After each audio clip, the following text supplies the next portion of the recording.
Hello, welcome to Literature Litviz channel, and today we're going to see Biographia Literaria by the great romantic poet Samuel Coleridge. Samuel Taylor Coleridge was born in 1772 in Ottery, St. Mary, Devonshire. He was educated at Christ's Hospital. Biographia Literaria contains autobiographical elements of Coleridge, but then even it is not direct. Coleridge provided his ideas for the preface to the second edition of Wordsworth's Lyrical Ballads, and this then was developed into Biographia Literaria, which he dreamed about writing for a long time. Here are some notable works of Coleridge: The Son of the Pixies, Live on an Autumn Evening, Ode to France, Frost at Midnight, Ancient Mariner, Kubla Khan, Ode to Rejection, Love and Hope. Ode to Rejection and Love and Hope are great poems in his last period of his lifetime. After that, during 1815 to 1817, he has written Biographia Literaria, which contains 24 chapters. In this video, we are going to discuss only chapter 4 and chapter 14. In chapter 4, Coleridge has discussed about fancy and imagination. He defines imagination as a spontaneous and original act of creation. According to Coleridge, imagination is the faculty associated with the creative and power to shape and unify, while fancy dependent on and inferior to imagination. What is the actual meaning of fancy? Fancy is active and transformative. For Coleridge, imagination that were truly creative and inventive. Now, what is the difference between imagination and fancy? Fancy is concerned with the mechanical operations of data and storage of such data in memory. But imagination, on the other hand, describing the mysterious power which extracted from such data hidden ideas and meanings. In short, what we have understood is imagination and fancy differs in kind and nature, whereas imagination is creative, but fancy is not creative. Fancy is common possession of man. Imagination is the ability to produce ideas in the mind without any immediate input of the senses. Let me give one another example for your clear understanding. Fancy is like metaphysical conceits. Metaphysical poets used more far-fetched comparison in her works. This also called fancy. For imagination, we can take an example of the works of William Wordsworth. William Wordsworth's poems are highly imaginative. Coleridge himself appreciates Wordsworth for his imaginative power, but in the play of fancy, he is not always graceful. But in the imaginative power, he stands nearest to Shakespeare and Milton. In this work, Biographia Literaria, Coleridge has a chapter titled On the Imagination or Exemplastic Power. For imagination, he has given a word exemplastic. He has coined this word. It's very important. He devised this word from Greek and means to shape into one. The phrase exemplastic suggests that the imagination itself has some kind of agency in the real world. Hope you understood what is imagination and fancy and what is the difference between imagination and fancy. Let's go to the next chapter, number 14. Before seeing the chapter 14, if you haven't yet subscribed to this channel, this is the right time to subscribe. So subscribe to this channel right now, so we'll get more videos later to literary criticism.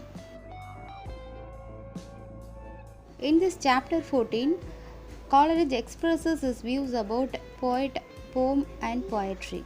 According to Coleridge, the poet, described in ideal perfection, brings the whole soul of man into activity. In this theory, he has discussed these things. First one, difference between prose and poetry. Second one, difference between poem and poetry. First of all, we have to understand what is poetry. According to Coleridge, poetry of the highest kind may exist without meter, even without rhyme. It's not the imagination of the poet's mind, and for proof this, he gives the example of Plato, Jeremy Taylor and Bible. In poetry, we can find imagination, but we can find history and reality and truth. It's not the imagination of poet's mind, but it is the activity of poet's mind. Painters, philosophers, scientists or come under this kind according to Coleridge because they are thinking and doing the mind's activity. Then what is a poem? According to Coleridge, a poem is an imagination of poet's mind. It hasn't any reality. Poems only give pleasure and joy, and the poems are created with the help of meter and rhyme or rhythm, but the poetry is not like that. And by the modification of images, thoughts, and emotions of the poet's own mind, the poems are created. This is how poetry is different from the poem by Coleridge, chapter 14. Then, what is the difference between prose and poetry? Coleridge says, imagination is the soul of a poetry of the highest kind, may be written in prose without meter. On the other hand, a poem is a metrical composition which has for its immediate object pleasure, not truth. But prose gives the truth and moral.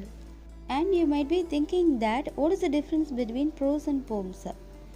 As we know that poems were based on poet's imagination and it has also meter and rhyme. But prose is distinguished by meter and rhyme, and that was the difference between prose and poem.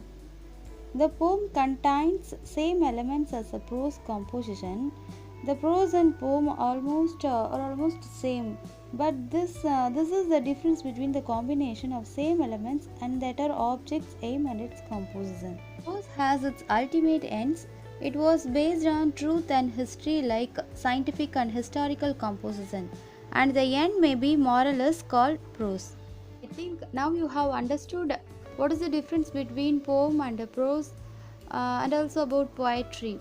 According to David Deutsch, poetry for Coleridge is a wider category than the category to which poem belongs.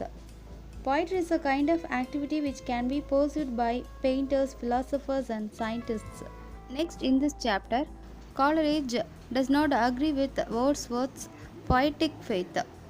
Wordsworth was a great friend of Coleridge, but therefore in the work and criticism he direct attacked into him his poetry and poems.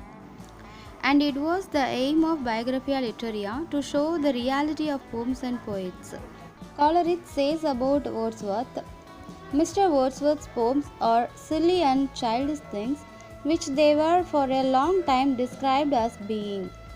Through his words, Coleridge says that Wordsworth's poems are silly and childish, and he has described natural elements.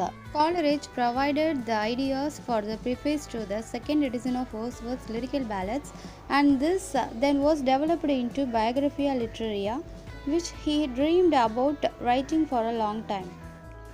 Hope you understood this video, and we have more chapters there to be discussed. So if you want more videos related to this topic, please convey through the comment box. I'll definitely do it in my next videos. So until then, bye.